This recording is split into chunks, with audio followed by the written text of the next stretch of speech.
Here we are in your garden, which you and I created 30 years ago.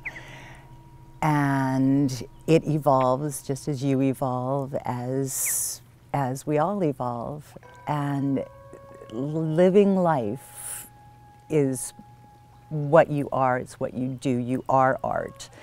And onward and upward always, Beverly. It's been such a joy, such a pleasure, such a learning experience having you as a friend and having you as someone in my life, and thank you. Beverly Hall, you are such a wonderful woman, inspirational, so full of life, and I just want to say thank you so much for everything that you've done for this community, for me, and for my family. Congratulations.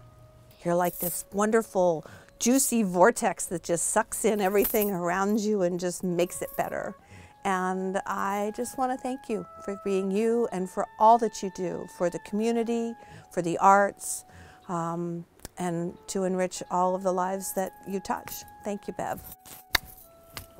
With humor, I have to tell you that we're moving from our off-island house, and in going through the 30 years of debris, a letter written by you to my father in 1967 surfaced, and I want to read a section to you because not much has changed. Dear Stanley, that's my father, I have not done much with the kids' photos due to the total collapse of the bathroom ceiling some weeks ago. Our bathroom, which is 9 by 12, is our dark room as well. Something sounds very familiar about that, no matter 50 years ago or today, that the same takes place. These are pictures of us in your class in 1967. Beverly, happy birthday. I love you very much. There is no pretense with you, Beverly. Everybody, we know who you are. You don't have a hidden side. We always know where you are, what's going on for you. And that's a very special thing, to have the confidence to be able to be open with all the people that you know, with the people that you are surrounded by. So that's a gift. You are a gift to Nantucket, and you're a gift personally to me. And to me. And to Ella. We're very glad you're in our lives. But Georgia says it so much better. I'm just going to say ditto. Well, Beverly was my favorite. Beverly, you were my favorite teacher. Of all the teachers that I've had in my life, and they are many, I would say that you did the most to make my life rich and pleasurable and creative, because your creative spirit really enlivened our family so much. From QQ Duck, who came to live with us and spent the winter and then thought he was a goose, and Sgt. Pepper's Lonely Hearts Club Band every day. Oh, the Children's Gallery was so wonderful because it made room for our own creativity and gave us a sense of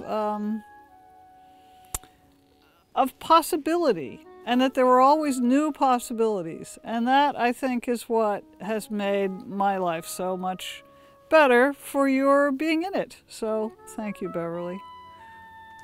You can't really quantify Beverly. You can't say she is this or she is that. She's sort of everything all at the same time.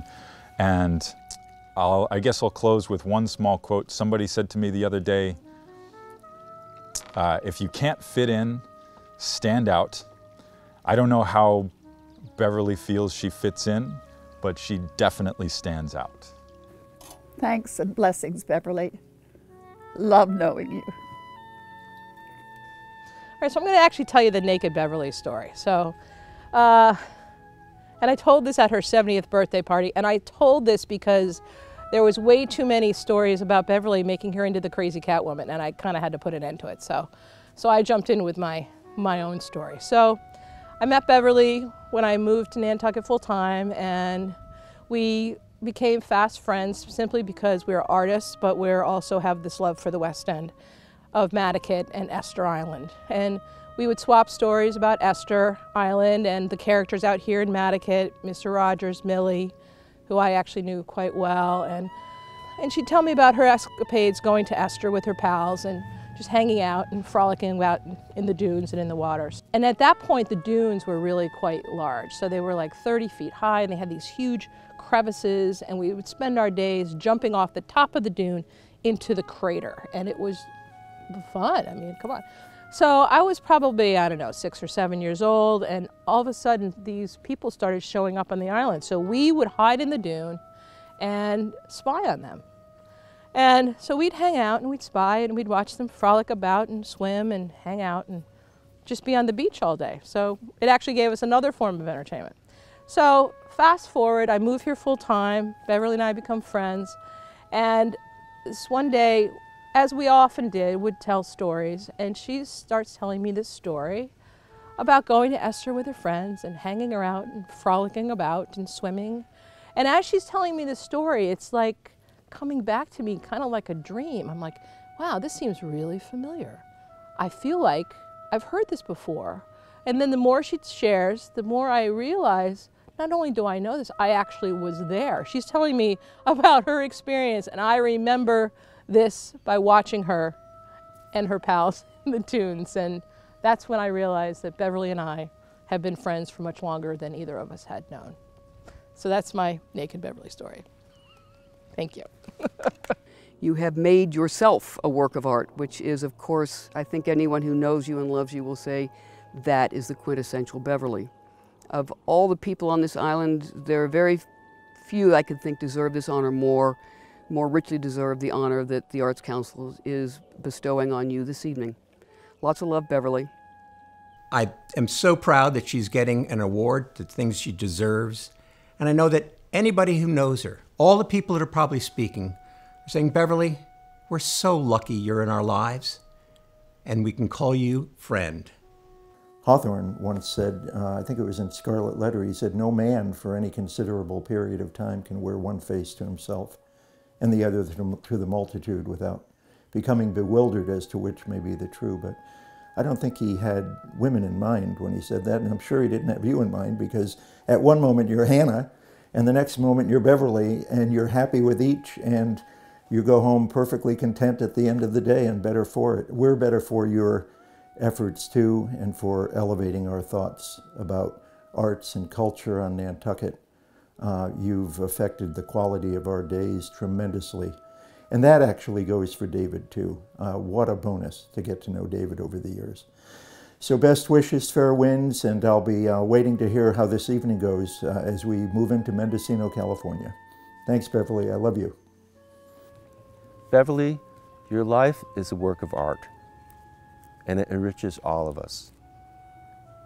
And for that, we are all grateful. There's a saying, "'Tis better to wear out than rust out."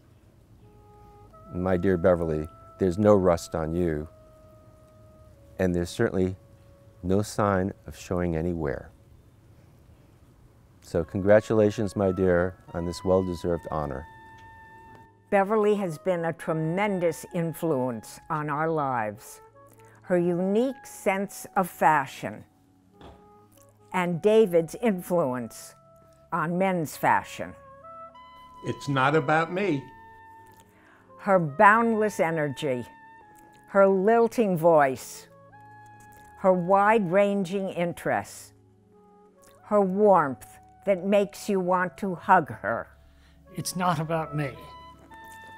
Her ever-expanding circle of friends, her books of photos for special occasions, her far-reaching charitable endeavors, her creative home, gardens, and photography.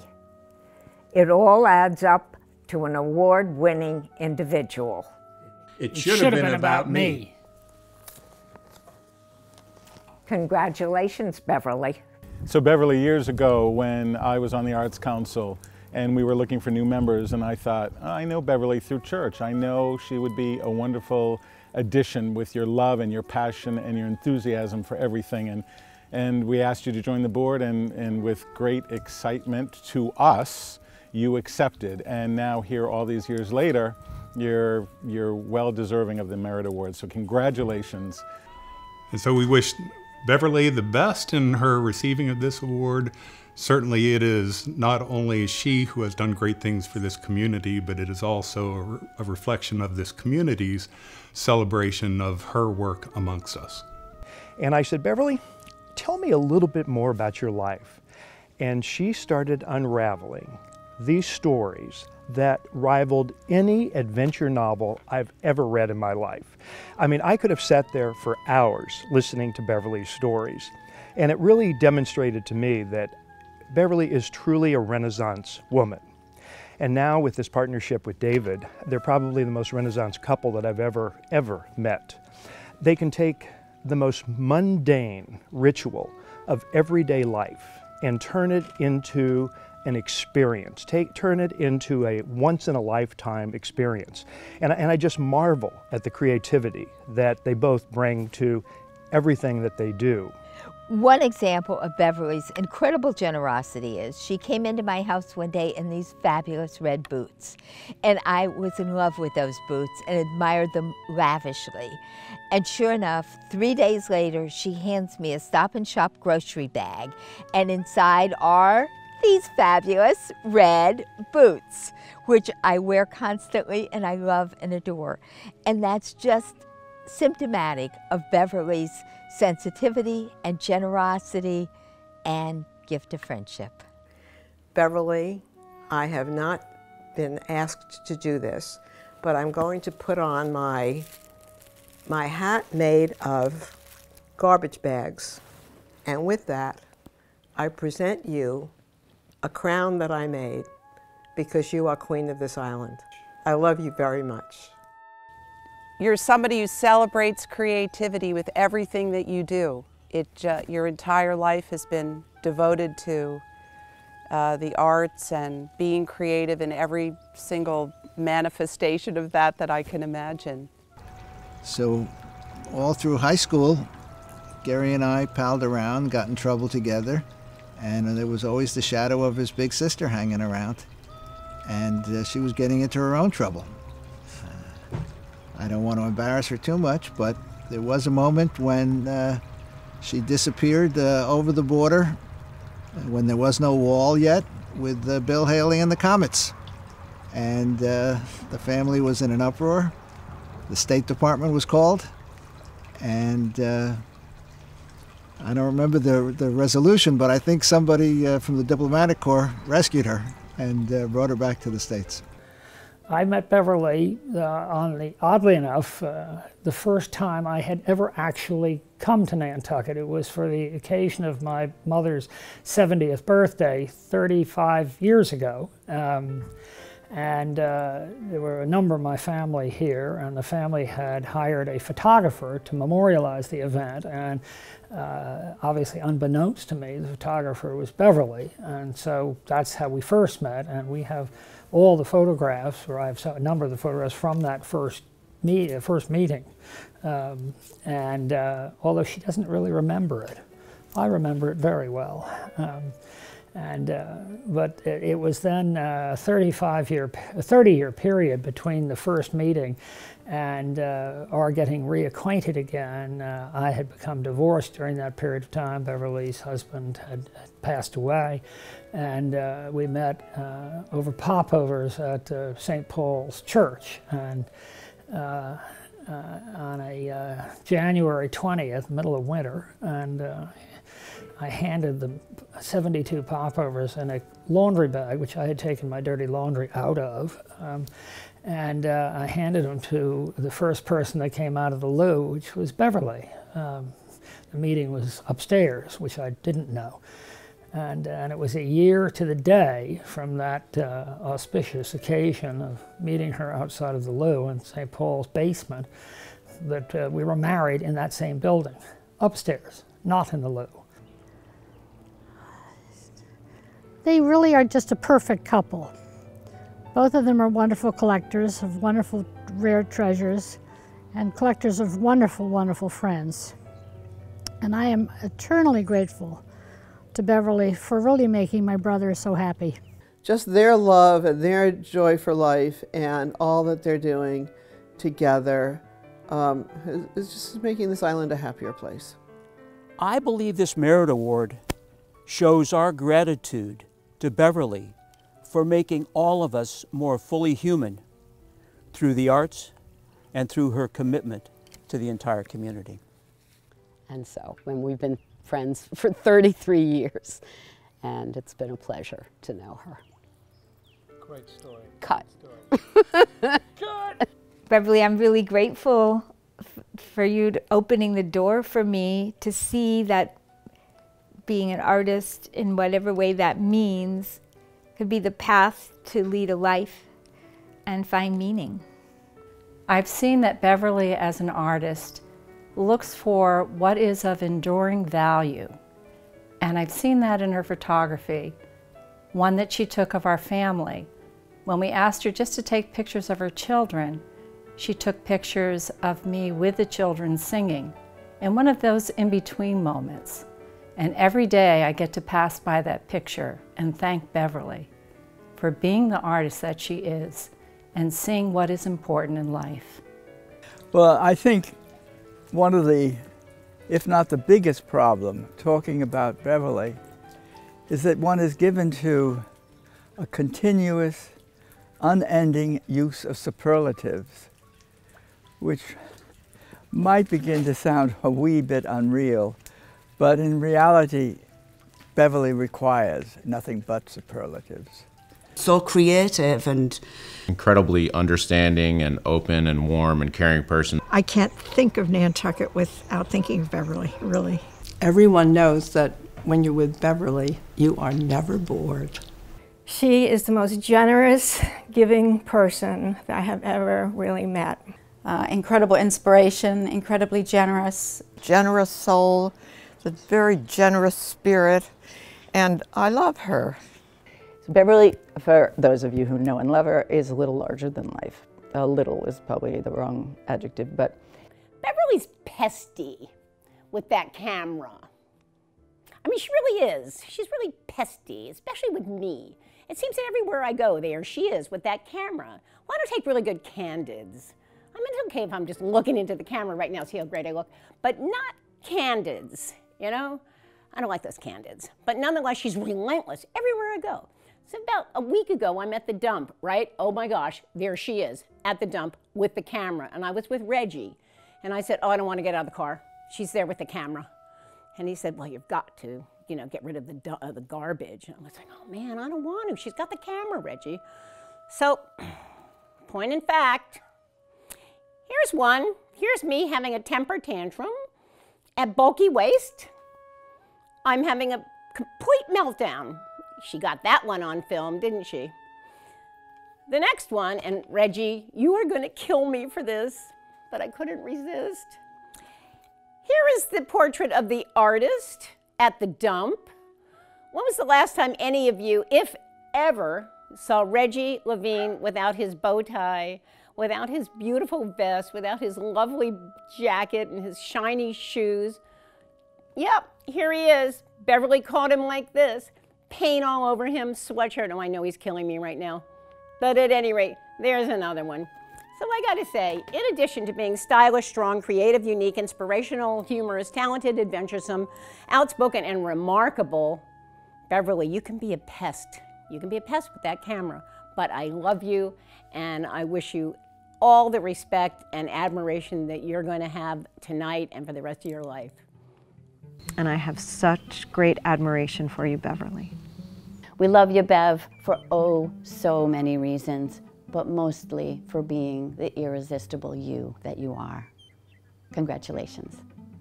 And thank you for allowing me to be a part of your life and a part of this tribute and a part of this celebration.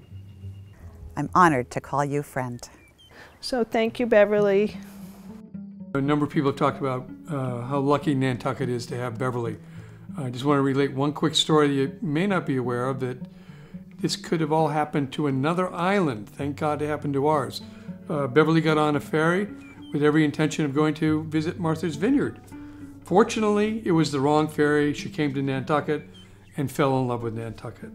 And we are the beneficiary of her talents from over the years, her encouragement to everybody involved in the arts, her help with the Arts Council, both in her energy and her philanthropy, with beyond compare. There's nobody that has done as much as Beverly Hall has done. David's helped a little bit too. But we love you, and thank you so much for everything you've done for the arts on the island.